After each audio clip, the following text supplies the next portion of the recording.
Upon its release, Max Payne became a huge success, selling over 1.6 million copies by 2006. This piqued the interest of Take-Two Interactive, who wanted to acquire the Max Payne franchise. Remedy Entertainment and 3D Realms agreed and received up to $8 million to develop a sequel with a bigger budget. Just over 2 years after the release of the first game, Max Payne 2, The Fall of Max Payne was released. Did Remedy manage to improve on the already great first installment? Let's find out.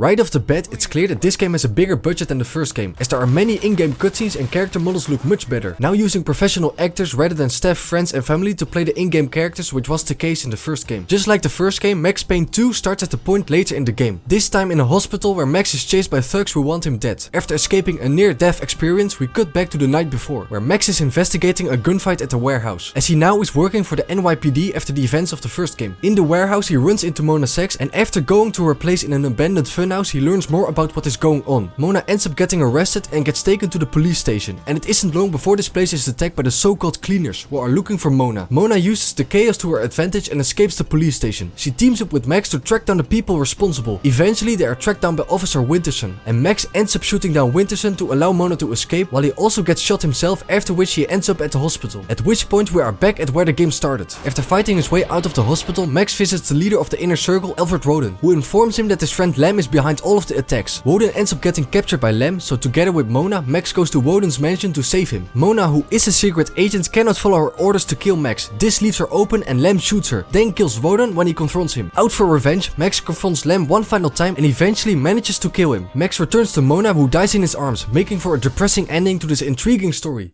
I had a dream of my wife. She was dead, but it was all right. The better production value makes this game feel more professional. The story has also seen an upgrade, now including more plot twists as well as being more complicated than that of the first game. The gameplay has also seen an improvement. The most noticeable one is bullet time, as bullet time now replenishes over time rather than by killing enemies like in the first game. On top of that, the slow-mo effect is increased with each enemy you kill, making time around you move even slower while you are still as agile as before. This makes it very addictive to rack up as many kills while you are in bullet time. And a newly introduced reload animation is also a welcome addition, during which Max ducks and spins around in slow motion, which gives you as the player insight into whether all enemies are dead and also some time to breathe. This means that enemy encounters never become boring, and the ragdoll physics are also awesome, as enemies fly around after being shot, which can be quite hilarious at times, and overall you are much more mobile. These aspects combined make it far easier to deal with enemies, and as a result there are way more enemies than in the first Max Payne. The game still has a dynamic difficulty that adapts to the player's skill level. While you die easily and will die a lot in this game, it never feels unfair, and it never took my enjoyment away. And I really had to force myself to quit playing rather than wanting to stop out of frustration. And this alone should be a clear indication of how much fun Max Payne 2 is to play. Aside from playing as Max, you also get to play as Mona, often having to cover Max, which is a nice change of pace, adding some variety to the gameplay. There's also the Dead Man Walking mode with several maps, where the goal is to survive as long as possible while fighting enemies that constantly respawn. This is a nice addition to get some extra playtime, but after a couple of times it becomes very repetitive. So don't expect to sink lots of hours into this game mode, and most enjoyment comes from the story mode.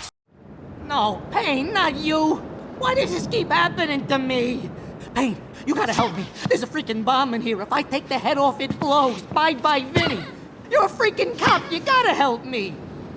How did this happen? As mentioned before, the game has a larger production value, which can be seen in the graphics, which look much better than the first game. The voice actors of the first game make a return, sounding even better than they did in the first game with great performances. Guns sounds amazing to fire, and the soundtrack is again perfect, with Duty vs Passion being my favorite track.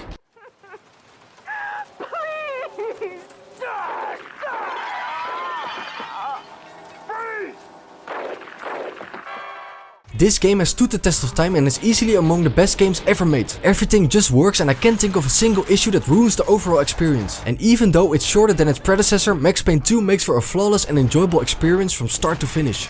It's a late goodbye. Hey! NYPD. I need the code to the 7th floor door. Sure. I know it. Wait. Oh yeah. 667. Neighbor of the beast. Get it? Yeah, I get it.